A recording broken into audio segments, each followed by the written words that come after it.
Oscar's Grouchy Vacation. "Thank you for helping me carry my groceries," Maria told Big Bird.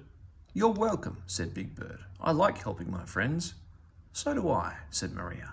"Please let me know if there is anything I can do for you." "Yuck," Oscar the Grouch grumbled in his trash can. "All this niceness is making me sick." He banged the lid of his can, but even that dreadful din didn't cheer him up. "I need a vacation," he said with a sigh. So Oscar rummaged around in his can until he found a tattered flyer from Grouch Tours Incorporated. It showed pictures of vacations guaranteed to satisfy even the grouchiest grouch. Oscar couldn't decide between town dumps of New England and trash cans of the rich and famous. Then he noticed that the New England tour left in less than an hour. "That's the tour for me," Oscar said. "I'm getting away from this sweetness now." Oscar packed his tattered old suitcases and told the mail carrier to save all his junk mail. Then he hurried to the bus station. "Have a nice day," the ticket seller told Oscar. "I hope not," grumbled the Grouch.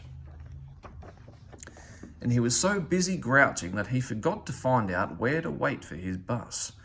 Just then an announcement came over the loudspeaker.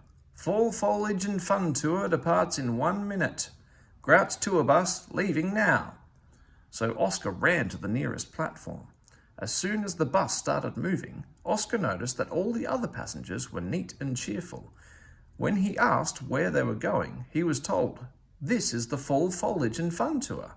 "Oh no, beautiful changing colourful leaves? I'm on the wrong bus. Let me off," yelled Oscar. But the driver said, "I'm sorry, sir, the next town isn't for 50 miles. A nice person on the bus tried to comfort Oscar. "You'll have a fun time on this tour," he told him. "Look at that bright orange patch on the horizon. The leaves are so lovely at this time of year." Oscar fell back in his seat, grumbling.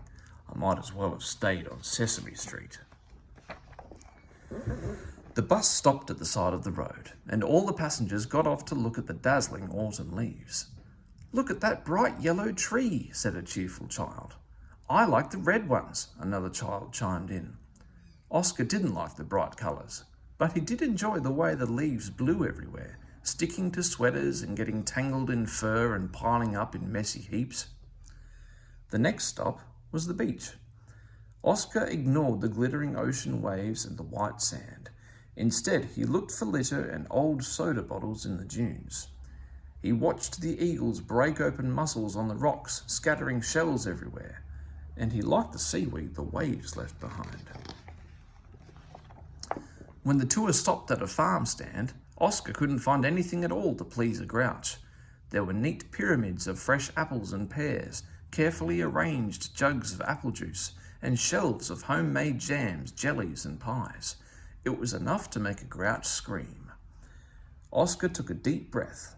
Suddenly, he smelled something that made his grouchy heart leap with glee. It was the smoky smell of burning trash. Oscar followed the smell to the town dump. There he saw a group of grouches eagerly sifting and searching through heaps of abandoned bicycles, broken toasters, and beat-up egg beaters. They were looking for grouch souvenirs. Nearby, he saw a rusty bus with a sign that said Grouch Tours on the front and "Have a Grouchy Day" on the side. "It's my group!" Oscar exclaimed, and he ran towards the other grouches. They growled glum greetings and welcomed Oscar into the Grouch Tour group. Oscar ran from heap to heap, up to his fuzzy elbows in New England trash. Soon his fur was covered in soot. "Now this is my kind of vacation," Oscar said, sighing. "Maybe tomorrow will be even worse."